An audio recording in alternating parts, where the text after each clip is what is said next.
Hello, my peeps. This Algebra Nation podcast will be on pages 8 and 9. Let's get jiggy with it. Kind of like the Eagles got jiggy with the Giants yesterday. Or you could say how the Saints got jiggy with the Bears yesterday. Or how the Gators got jiggy with Arkansas this weekend. Don't worry, Gator fans. You got a huge game this weekend in LSU. Good luck with that one. So let's start off by asking a very nice question. What is a set? A set is just another word for a list.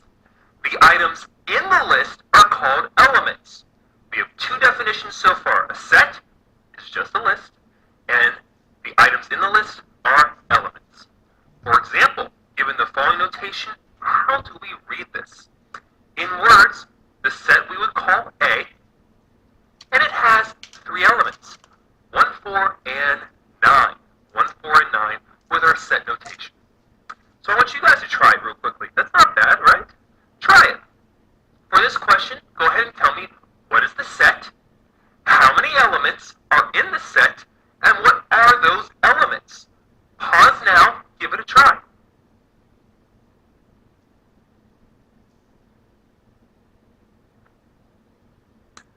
What is the set called?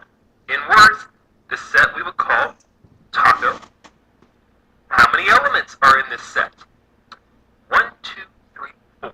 As far as number of elements, we would have 4 of them, and specifically they would be shell, meat,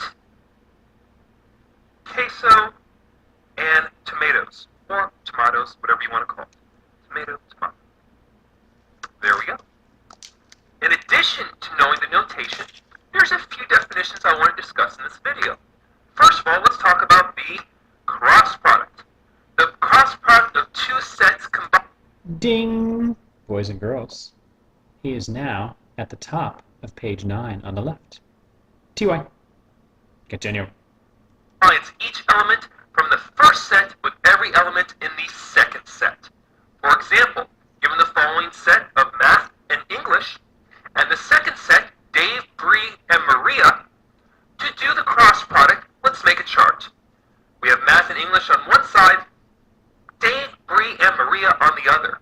And we want to find the combinations. The cross product is basically the combinations of the first set with the second set. So let's list them off, and I'm going to do some abbreviation here with the first letters. We have math with Dave, math with Bree, and math with Maria. We also have English with Dave, English with Bree, and English with Maria. So that's all of our combinations, which is the cross product. It combines each element in the first set with every element in the second set. So looking at this, how many elements are in the answer? How many elements are in the cross product? 1, 2, 3, 4, 5, 6. 6. Now, if we just wanted to know the number of elements and not what they are, could we find that without the chart? And the answer is yes. We can see that there are 2 elements in the first set. Math and English, there are 2 elements. And there are 1, 2, 3 elements in the second set. Meaning, if we have 2 elements in the first set, 3 elements in the second set, and we want the cross product in this case means you're just going to multiply. So that means we know we would have 6 elements in the cross product of the 2 sets. So that's one definition, cross product. The next one we're going to discuss is the complement. Brain break.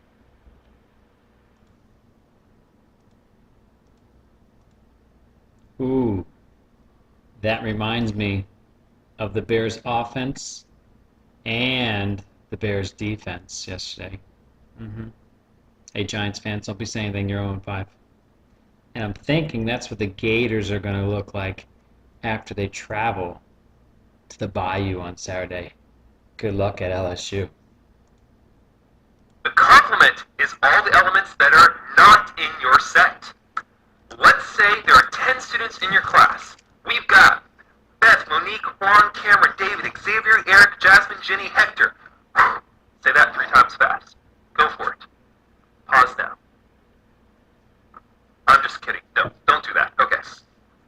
Let's make the set of friends from this list. So let's say the friends on this list are Monique, Cameron, Eric, Ginny, and Jasmine.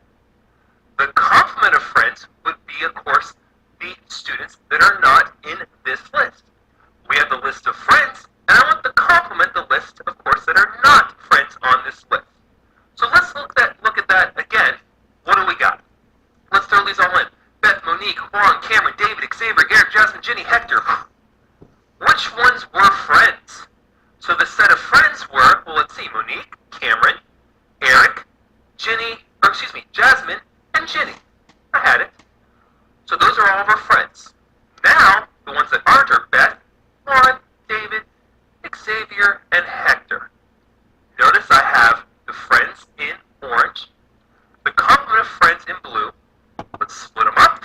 I think they did the Gators colors on purpose because it's made by the University of Florida. What do you think? Get it organized, and we have our set of friends and our complement of friends. But to actually work that out without a fun little graphic in front of you, let's go ahead and list. We have our friends, so let's mark off the ones that are friends.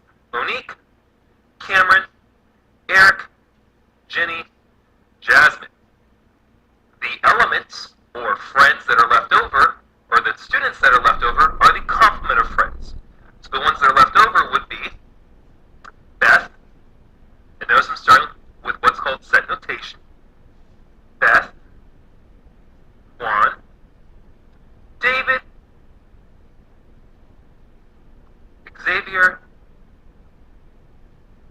and Hector would be the complement of friends.